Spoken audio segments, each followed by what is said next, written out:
오늘은 이사야는 무엇을 보았을까라는 제목으로 여러분들과 함께 이사야서 1장 1절부터 17절의 말씀을 나누기 원합니다. 지난주 화요일에 맵 인터내셔널의 CEO인 스티브 스털링과 함께 줌 미팅을 했습니다. 여러분께서 해주신 터키와 시리아 지진 구호 헌금이 어떻게 쓰여질지에 대해서 자세한 설명을 들을 수 있었습니다. 우리가 보내는 이 헌금이 저 단체는 메디컬 서플라이를 주로 공급하는 그런 단체인데요. 그래서 그 난민들과 또 병원에 들어가는 여러 가지 의약품들을 구입해서 보내게 됩니다. 그래서 그 구호품과 의약품들이 정말 사람의 생명을 살리고 또 사람의 아픈 곳을 치유하는 그런 일에 쓰이게 될 것이라고 그렇게 설명을 들었습니다. 저는 이 맵 인터내셔널이 하는 일도 굉장히 감동적이고 주의 깊게 들었지만 저는 이분의 퍼스널 스토리가 참 많이 마음에 와닿았습니다. 이분이 한국에서 태어나셨는데요. 소아마비로 인해서 폴리오라고 하더라고요. 이것이 지금은 완벽하게 프리벤트 할 수 있는 그런 디지즈라고 합니다. 소아마비에 걸려서 몸이 불편하게 되었습니다. 그리고 5살 때 부모로부터 버림을 받고 고아원에서 아주 힘들게 그렇게 살아가다가 미국에 입양된 한국계 미국인입니다. 저희가 이분께 여쭤보았어요. 혹시 한국말을 좀 할 줄 아십니까? 라고 그렇게 여쭤봤는데요. 이분이 한국말을 잘 못하신다고 합니다. 그러면서 들려주신 이야기가 뭐냐면 본인이 5살 때 여동생이 3살 때 같이 미국에 오면서 한 가지 약속을 했대요. 어떤 약속을 했냐면 우리 앞으로는 절대 한국말을 하지 말자는 그런 약속을 했다고 합니다.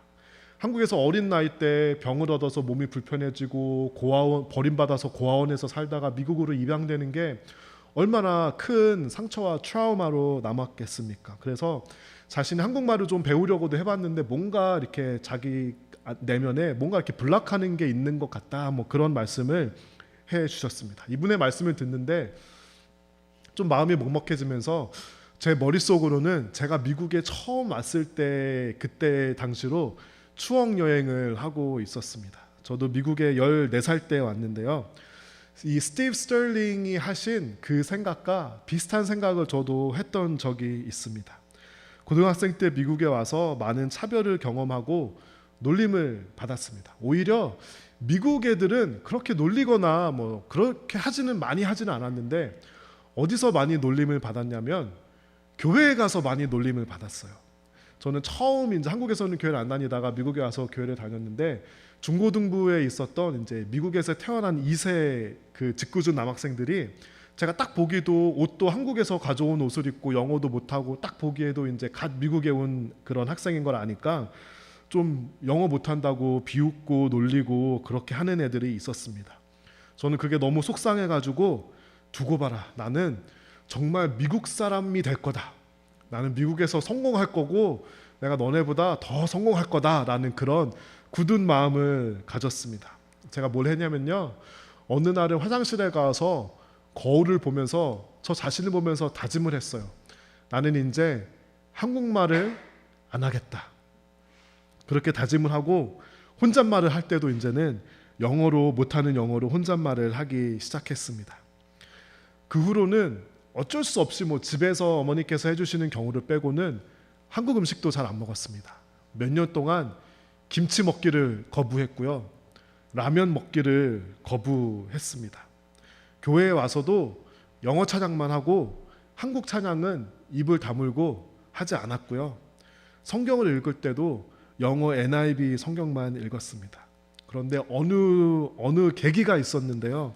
그 계기 이후로는 내가 뼛속까지 한국인이라는 것을 깨닫고 그것을 받아들이기로 했습니다.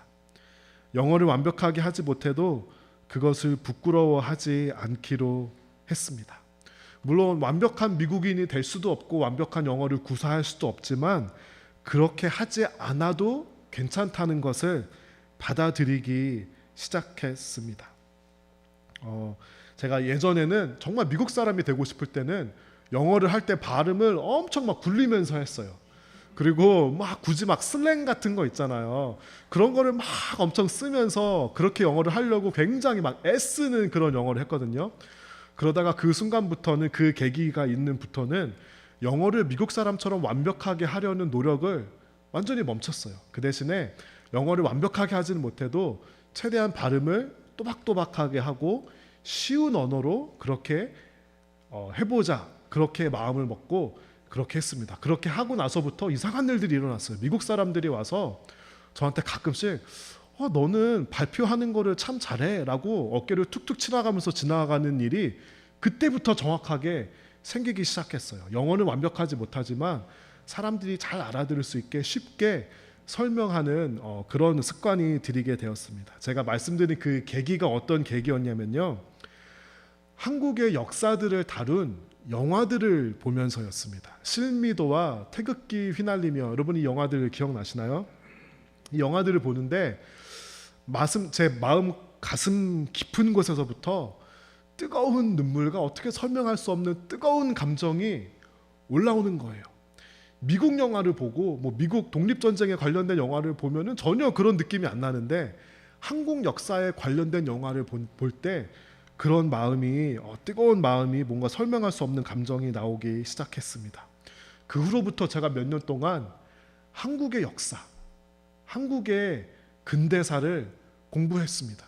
그리고 나중에 깨달은 게 무엇이냐면요, 한국의 근대사를 공부하지 않고 왜 내가 이런 기독교인의 아이덴티티를 가지고 있는지 이거를 완벽하게 이해할 수가 없더라고요. 기독교인의 아이덴티티를 이해하기 위해서는 한국의 근대사를 반드시 공부하고 이해해야 합니다. 그런 시간들을 통해서 내가 코리안 아메리칸 크리스찬인 것을 이해하고 받아들이고 그것이 저의 정체성과 소명이 되었습니다. 저는 그 마음으로 지금까지 이민교회를 섬길 수 있었고 아픔이 많은 이민교회를 사랑할 수 있었습니다. 그런 의미에서 한국과 이스라엘은 참 많은 공통점을 가지고 있습니다. 이스라엘의 역사가 조금 복잡할 수 있는데요, 제가 여러분들께 아주 쉽게 설명을 해드리겠습니다. 복잡한 건 아실 필요 없고 요 정도만 딱 아시면 돼요.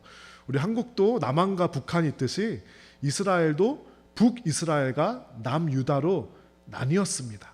그런데 이사야는 유다에서, 예루살렘이 있던 유다에서 활동하던 그런 선지자였습니다. 우리 한국도 주변 강대국의 침략을 받고 전쟁을 겪으면서 그렇게 디벨롭된 한국 사람 고유의 어떤 정서와 역사가 생겼잖아요. 그런 것처럼 이스라엘도 마찬가지입니다. 남과 북으로 나뉘고 주변의 열방들에게 침략을 받으면서 그들의 안에 생성된 어떤 고유한 문화와 고유한 역사와 그들만이 공감할 수 있는 그런 고유한 아픔이 있었는데, 우리 한국 사람들은 굉장히 비슷한 역사를 겪었기 때문에 그들의 아픔과 그들의 문화와 그들의 역사를 어느 정도는 이해할 수 있는 것입니다. 그 주변에 있던 강대국들이 아시리아와 때로는 아수르 왕국이라고도 하고요, 아시리아와 바벨론 제국입니다. 하나님께서는 이렇게 국제 격변이 있던 시대에 선지자들을 세우시고요, 하나님의 마음과 긴박한 메시지를 전달합니다. 그런데 하나님께서는 이사야에게 분명한 어떤 도저히 잊어버릴 수 없는 그런 소명을 주시기 위해서 이사야에게 비전을 보여주십니다. 여러분 혹시 비전을 보신 적이 있으십니까? 한번 눈으로 이렇게 환상을 본 것은 절대로 평생 잊어버릴 수가 없는 것입니다. 그 비전을 본 순간부터 이사야의 삶이 완전히 달라졌어요. 그 전에는 그가 무슨 일을 하고 있는지는 성경에 약간의 기록이 있긴 하지만 그의 삶은 그 비전을 본 전과 후로 나뉘게 됩니다. 그는 죽을 때까지 그 환상을 잊어버릴 수가 없었어요. 그는 도대체 무엇을 보았던 것일까요? 우리 1절 다 같이 읽어보도록 하겠습니다. 이것은 아모스의 아들 이사야가 유다 왕 우시야와 요담과 아하스와 히스기야 시대에 본 환상입니다. 하나님께서 이사야에게 유다와 예루살렘에 일어난 일들을 보여주셨습니다. 하나님께서 미리 이사야에게 보여주신 거예요. 이것을 번역에 따라서 환상 또는 계시라는 단어로 번역을 하고요, 영어로는 비전이라고 합니다. 하나님께서는 유다와 예루살렘에게 일어날 미래의 일들, 주변의 강대국들이 침략했을 때 일어날 일들에 대해서 미리 알려주신 것입니다. 그 환상은 아름다운 축복의 모습이었을까요? 아니면 파괴당하고 고통과 수치를 겪을 모습이었을까요? 우리 7절과 8절 다 같이 읽어보겠습니다. 너의 땅이 황폐하였고 너의 성들이 불타버렸다. 너희가 보는 앞에서 원수들이 너의 땅을 약탈했고 이방인에 의하여 멸망당한 것처럼 너의 땅이 폐허가 되어버렸다. 딸 시온이 마치 포도밭의 텅 빈 초막처럼 홀로 남았다. 수박밭의 원두막같이 원수들에게 포위된 성같이 되어버렸다. 이사야가 본 것은 아주 충격적인 예루살렘의 미래였습니다. 철저하게 파괴되고 불타버린 그런 이스라엘과 예루살렘의 모습을 보게 된 것입니다. 사실은 엄밀한 의미에서는 유다라고 말을 해야 되는데 우리 국민 정서상 그냥 제가 이스라엘이라고 말씀을 드리면 그냥 유다와 예루살렘이구나 라고 그렇게 그냥 들어주시면 좋겠습니다. 이 당시에 가장 사람들이 많이 종사하던 산업이 무엇이냐면요, 포도나무를 키우는 그런 산업이었습니다. 성경을 보면은 이 포도나무, 빈야드에 대한 그런 것들이 굉장히 많이 있습니다. 이사야가 본 환상에서는 이스라엘이 자랑하는 성들이 불타버렸고요. 다 약탈당해서 남은 것이 없고 폐허가 되어버렸고요. 이스라엘의 자랑, 최고의 산업인 포도밭이 완전히 망가지고 쑥대밭이 되어버린 것입니다. 여러분, 미국의 자랑하면 뭘 할 수 있을까요? 미국의 가장 큰 회사들이 뭐 애플, 마이크로소프트, 구글 이런 회사들을 우리가 상상할 수 있을 텐데요. 이사야가 본 그런 모습은 어떤 모습이었냐면요, 이런 큰 회사들의 건물이 불타버리고 텅텅 비어 있고요. 라호야 앞에 바닷가가 다 파괴되고 콘보이는 불타고 있으며 5번과 805번 고속도로가 다 완전히 끊어져서 차가 다니지 못하고 있는 그런 기가 막힌 광경을 이사야가 그의 환상 안에서 보았던 것입니다. 그 이유를 하나님께서는 4절을 통해 말씀해 주십니다. 우리 4절 다 같이 읽어볼게요. 죄를 지은 민족 이스라엘에게 재앙이 닥친다. 이 백성은 허물이 가득하다.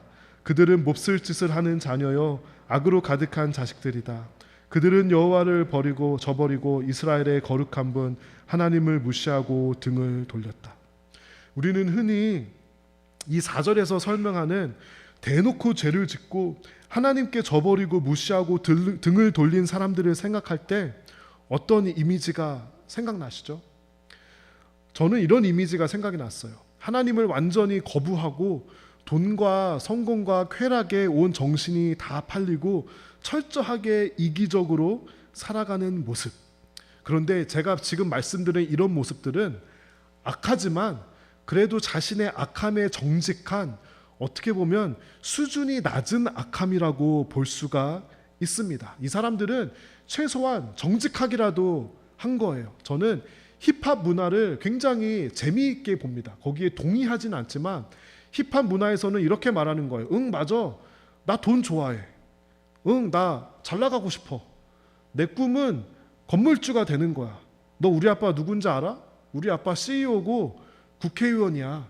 이렇게 얘기하는 거, 자기의 욕망에 대해서 정직한 것이 바로 요즘 사람들의 어쩌면 문화가 아닐까 생각합니다. 여러분, 그런데요, 이렇게 대놓고 이런 것을 추구하는 삶은 사람들에게 정말 큰 충격을 주지는 않아요. 왜냐하면 예측 가능하기 때문이에요. 나 돈 좋아해. 나 잘 나가고 싶어. 나 건물주가 되는 게 꿈이야.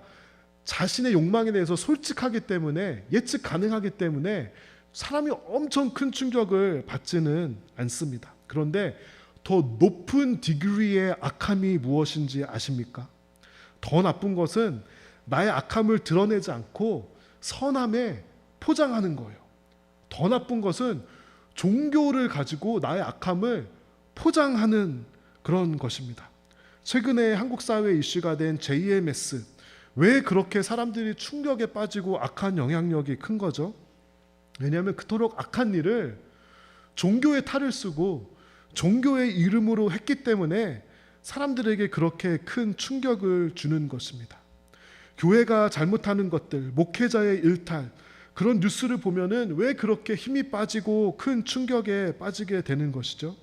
왜냐하면 겉으로는 선하고 착하고 종교성이 넘치는데 말로는 옳은 말만 하는데 실제 삶과 행동은 다른 것을 볼 때 사람들이 큰 실망을 하고 큰 충격에 빠지게 되는 것입니다. 당시에 이스라엘 사람들이 보였던 행동 양식은 제가 말씀드렸던 첫 번째였을까요? 아니면 두 번째였을까요? 이들은 종교의 모습을 가지고 있었어요. 제사를 드리러 갔고요. 예배를 드리러 갔어요.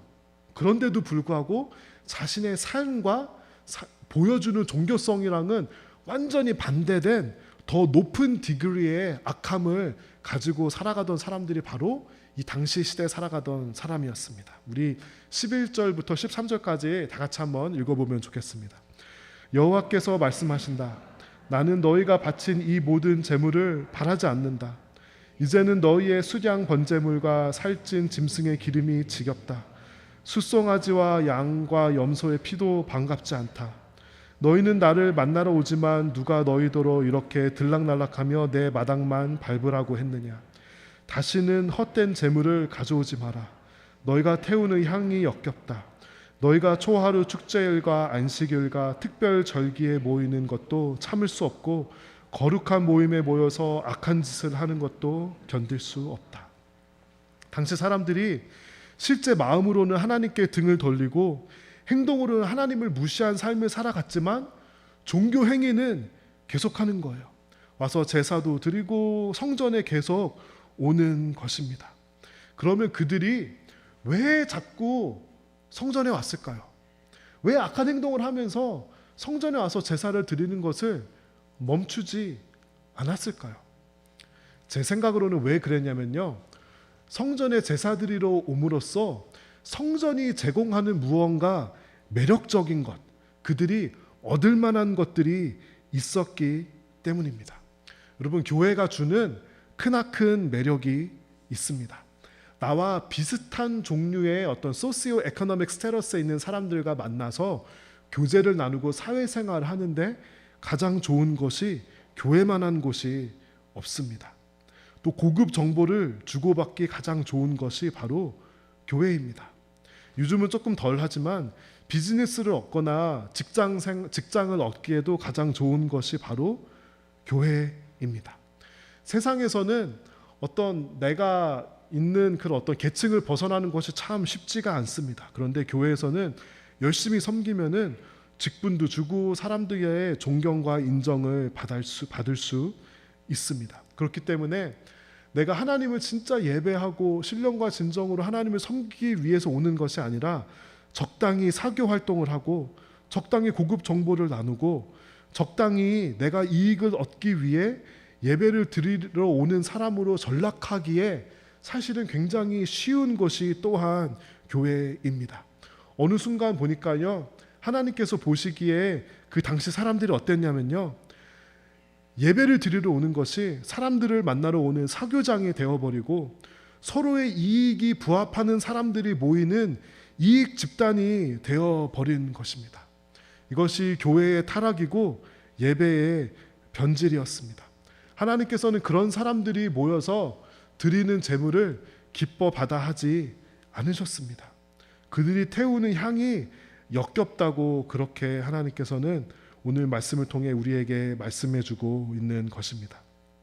교회의 생명은 예배입니다. 그렇기 때문에 교회가 변질되고 성도가 변질되면 어떤 모습으로 나타나냐면요, 예배의 변질된 모습으로 나타납니다. 그런데 이것을 자각하기가 참 쉽지 않은 것 같습니다. 예배가 하나님께 드려지는 예배가 아니라 자꾸 사람들을 위한, 사람들을 향한 예배가 될 때, 사람의 비위를 맞추는 예배가 될 때 예배는 변질되어 가고 있는 것입니다. 어느 특정 사상이나 정치적인 어젠다를 나눌 때 예배가 변질된 것입니다. 지나치게 어느 특정 인물의 비전이나 철학을 나눌 때 예배가 변질된 것입니다. 세상의 유력한 사람들을 칭찬하고 지켜 세울 때 예배가 변질된 것입니다. 어느 모 교회에서는 어떤 유력한 정치인이 오면은 다 소개하고 선거운동도 하고 그렇더라고요. 예배가 변질된 것입니다. 우리는 성도들이 모이는 것을 하나님께서 무조건 기뻐하시고 예배를 드리면 무조건 기뻐하신다고 저도 그렇게 생각을 했어요. 그런데 14절에 이 말씀을 읽고 저는 큰 충격을 받았습니다. 우리 14절 말씀 다 같이 읽어볼까요? 정말로 나는 너희의 초하루 축제일과 특별 절기들이 역겹다. 그것들은 오히려 내게 무거운 짐이 될 뿐이다. 나는 그것들을 짊어지기에는 너무 지쳤다. 한국 교회는 예배가 참 많습니다. 주일 예배도 있고요. 새벽 나무교회는 없지만 새벽 예배도 있고 수요 예배, 금요 철야 기도회, 특별 새벽 기도회, 또 거기에다 부흥회, 특별 집회, 특별 새벽 기도회들을 통하면 한국 교회 성도들보다 예배를 더 많이 드리는 성도는 없을 것입니다. 저는 순진하게 예배를 그냥 많이 드리면 성도들이 모이면 하나님께서 기뻐하실 것으로 생각했는데요. 그렇지 않다는 것을 오늘 말씀을 통해 알게 되었습니다. 하나님께서는요, 성도들이 잘못된 마음으로 모여있는 그 모임들을 짐이 된다고 말씀해 주시고요. 그것을 짊어지기에는 내가 너무 지쳤다고 하나님께서 그렇게 말씀을 하는 것입니다. 저는 한국교회 예배가 너무 많다고 생각했습니다. 여러분 좀 동의하실 수도 있고 안 하실 수도 있지만 좀 예배 숫자를 줄이고 그 대신에 정말 예배를 정결하게 잘 드렸으면 좋겠다라고 그렇게 생각을 했습니다. 하나님께서 원하시는 예배는요, 무조건 많이 드리는 예배가 아닙니다.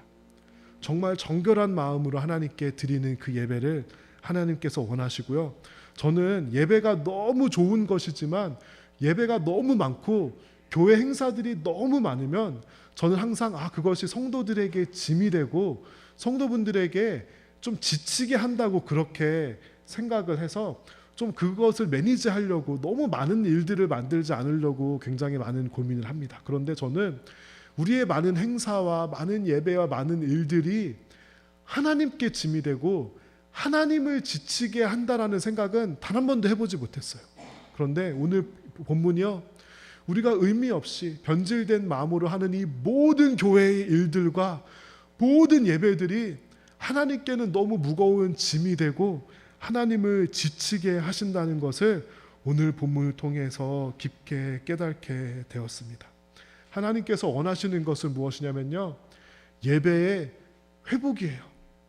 신령과 진정으로 드리는 그 마음의 회복이에요. 그래서 교회 모든 사역이 멈추어도, 모든 예배를 다 멈추고 딱 한 번 예배를 드리더라도 정말 정결한 마음으로 하나님께 이 예배를 바치는, 우리의 삶을 드리는 마음으로, 정결한 마음으로 한 번 예배를 드리면 하나님께서 오히려 그 예배를 원하신다는 것입니다.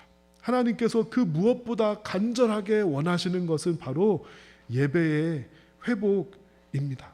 사람들은요, 얼마나 많이 예배를 드리는지, 얼마나 많은 사람들이 모여서 예배를 드리는지, 어떤 좋은 건물에서 어떤 좋은 조명과 환경과 멀티미디어 기술 안에서 예배를 드리는지에 집중합니다. 우리가 생각하는 좋은 예배, 어느 교회 가니까 예배가 정말 좋다더라. 사실은 예배 중요하기는 하지만 부수적인 것일 가능성이 높습니다. 어디 가면은 찬양팀이 프로페셔널, 전공한 사람들이 정말 프로페셔널하게 하고, 어떤 교회 가면 어떤 목사님의 설교가 정말 마음에 와닿고, 이런 우리는 예배의 다양한 요소들을 생각하는데요, 하나님께서 중요하게 보시는 예배의 단 한 가지 요소는 무엇이냐면요, 그 예배자의 삶이었습니다.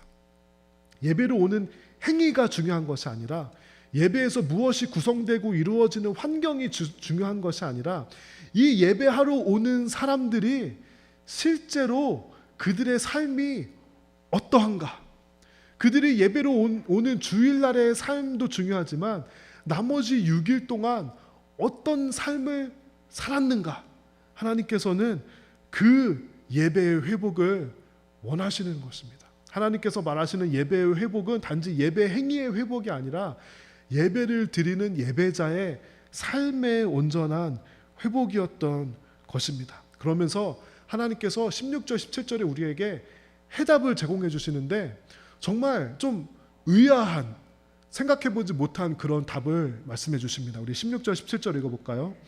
너희는 몸을 씻어 깨끗이 하여라. 내가 보는 앞에서 하던 악한 짓을 멈추어라. 못된 짓을 그만두어라. 옳은 일을 배우고 정의를 찾아라. 억눌림 받는 사람을 구해주고 재판에서 고아들을 지켜주며 과부들의 억울한 사정을 들어주어라. 17절에 보면은요, 정의를 찾으라고 그렇게 말해주고 있어요. 여러분, 예배와 정의와 무슨 관련이 있고 무슨 상관이 있죠? 하나님께서 원하시는 것은 예배자의 삶이 변하는 것이었는데요, 예배자의 삶이 정의를 추구하는 것이었습니다. 어느 순간 이스라엘 사람들의 공동체가, 예배 공동체가 사교 집단이 되어버리고 이익 집단이 되어버린 것입니다. 그래서 예배 드리러 와서는 사실은 무슨 관심이 있고 무슨 얘기를 하냐면, 이 사람들과 함께 어떤 얘기를 하고 어떻게 연대해서 내가 조금 이익을 취할 수 있을지, 그런 마음을 가지고 제사 드리러 오는 것입니다. 여러분, 정의가 이 당시 이스라엘 사람들에게 어떤 의미가 있었을까요? 정당한 노력과 공정한 규칙 안에서의 노동과 생산 활동은 생산자와 사용자에게 모두 다 이익을 가져다 줍니다. 그렇죠? 그런데 부정한 방법으로 공정하지 않은 규칙 안에서 내가 이익을 보길 원한다면 그것은 누군가의 희생이 필요한 겁니다.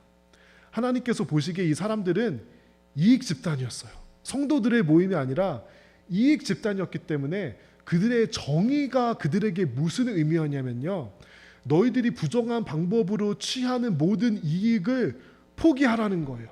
그렇게 하지 않으면 너의 그런 예배를 내가 받지 않겠다라고 그렇게 하나님께서 말씀하고 있는 것입니다. 그들은 성도들의 모임 교회가 아니라 이익 추구의 운명 공동체가 되어버려서 카르텔을 만들어서 서로를 보호하고 고급 정보를 서로끼리 나누면서 그렇게 살아왔던 그런 것입니다. 여러분, 이 세상의 재판이 공평합니까? 공정합니까? 어떻게 생각하시나요? 살다 보니까 재판이 공정하지 않더라고요. 한국에서도 그렇고 미국에서도 그렇더라고요. 내 가족이 누구이고 내가 어떤 집안 출신이고 내가 변호사나 판사나 검사에게 어떤 영향력을 끼칠 수 있는가가 재판의 결과를 결정짓더라고요. 돈이 많아서 얼마나 유명한 변호사를 쓰는지, 얼마나 커넥션이 많은 변호사를 쓰는지가 재판 결과에 영향을 끼치더라고요. 그런 세상을 우리가 살아가고 있습니다. 이 당시에 가장 부패되었던 것 중에 하나가 바로 재판하는 시스템이었어요. 그래서 하나님께서는 재판에서 고아들을 지켜주며 과부들의 억울한 사정을 들어주어라. 그런 사람이 될 때 내가 그제서야 너의 예배를 받아주겠다고 그렇게 하나님께서 말씀해 주시고 있는 것입니다. 하나님은 어떤 예배를 받으시고 어떤 예배를 기뻐하시는가? 어떤 예배자가 좋은 예배자인가? 여러분, 이거는 정말 어려운 질문입니다. 성도로 살아가고 또 제가 목회자로서도 예배에 대해서 정말 많이 고민을 하는데요, 어떤 예배가 좋은 예배인가? 어떤 예배자가 좋은 예배자인가? 이것은 정말 어려운 질문입니다. 저는 예배론자입니다. 우리의 신앙에서, 우리의 삶에서 가장 중요한 것이 예배라고 생각합니다. 좀 무리가 있을지 모르지만 저는 우리의 삶의 모든 문제와 숙제에 대한 답이 어디에 실마리가 있냐면 예배에 있다고 생각합니다. 어떤 교회가 좋은 교회인가? 예배에 있다고 생각하고요. 우리가 살면서 무엇을 해야 하는가? 직업을 가지고 돈을 벌기 전에 가장 중요한 것은 올바른 예배자가 되어야 한다고 생각합니다. 저는 오늘 본문을 통해 하나님께서 이스라엘 사람들의 그들의 예배자로서의 삶을 회복하길 원하신다고 그렇게 느꼈습니다. 우리가 자녀를 양육할 때 그에 따르는 대가가 너무 크면은 어떤 기준을 포기하기 쉽습니다. 자녀한테 올바른 길을 가르치다가 너무 반항이 심하던가 정말 막 집을 나가서 안 들어오던가 하면은 그 기준을 좀 내려놓고 좀 포기합니다. 그런데 하나님께서는요, 그들이 예배자로의 삶에 다시 회복되는 것이 포기할 수 없는 가치였습니다. 그래서 이방 민족의 침략을 통해서라도, 모든 것이 파괴되는 현실을 통해서라도 하나님께서는 그들의 예배, 그들의 예배자의 삶을 회복시키기 원하셨던 것입니다.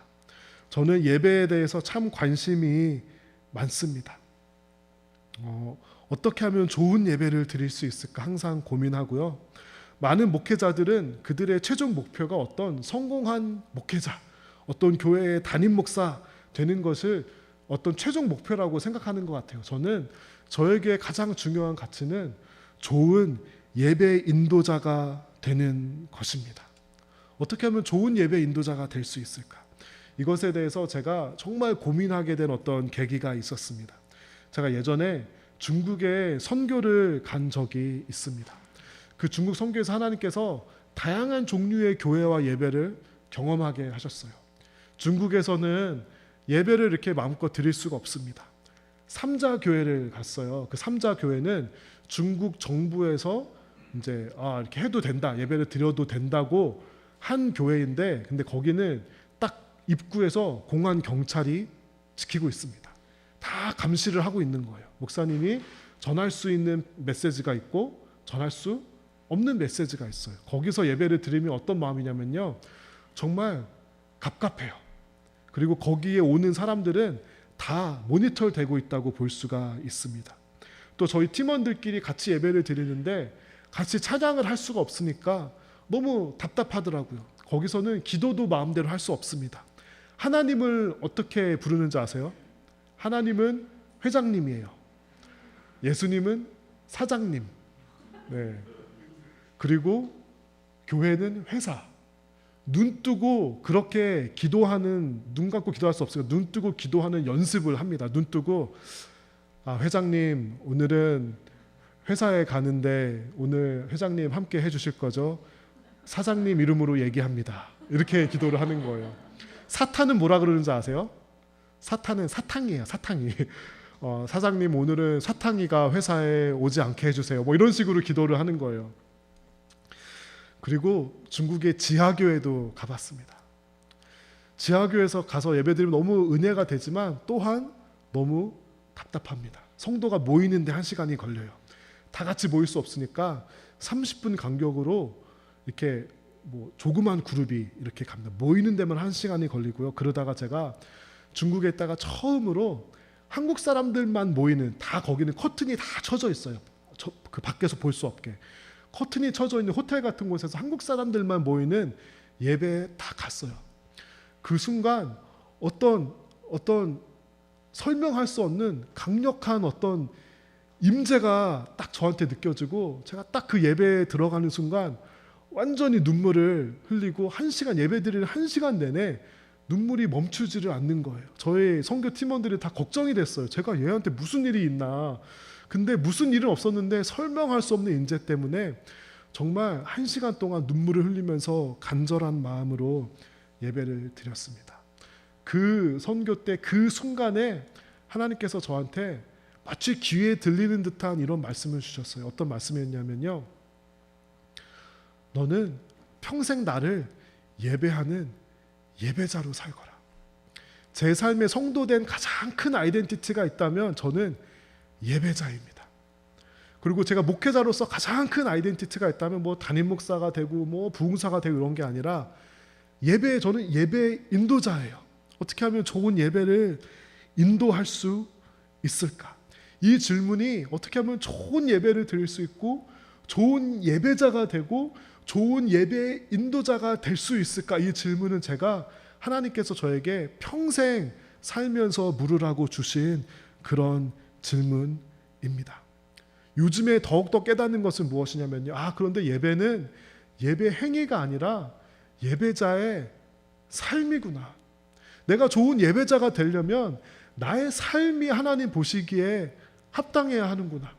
내가 좋은 예배 인도자가 되려면 좋은 목소리를 가지고 막 말발이 언변이 화려하고 찬양을 잘하고 이런 것이 아니라 좋은 예배자의 삶을 살아야 하는구나라는 것을 요즘에 많이 깨닫고 있습니다. 하나님께서 이스라엘 민족에게 회복되기를 원하셨던 것은 그들의 삶이 예배자로 회복되는 것이었습니다. 그래서 정의를 추구하고 내가 추구하던 어떤 이익 집단의 삶을 완전히 내려놓고 정말 예배드리는 사람으로서 살아가는 것이었습니다.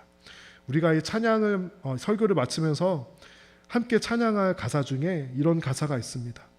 아무도 예배하지 않는 그곳에서 주를 예배하리라. 아무도 찬양하지 않는 그곳에서 나 주를 예배하리라.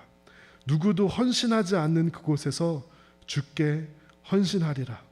누구도 증거하지 않는 그곳에서 나 주를 증거하리라.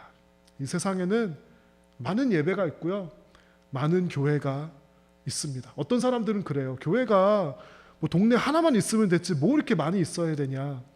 뭐 메이크 센스 하는 부분이 있기는 하지만 하나님께서 보시기에 가장 바라시는 것은 정결한 마음으로 드려지는 예배, 순결하게 드려지는 예배를 하나님께서는 지금 이 시간 바라고 있습니다.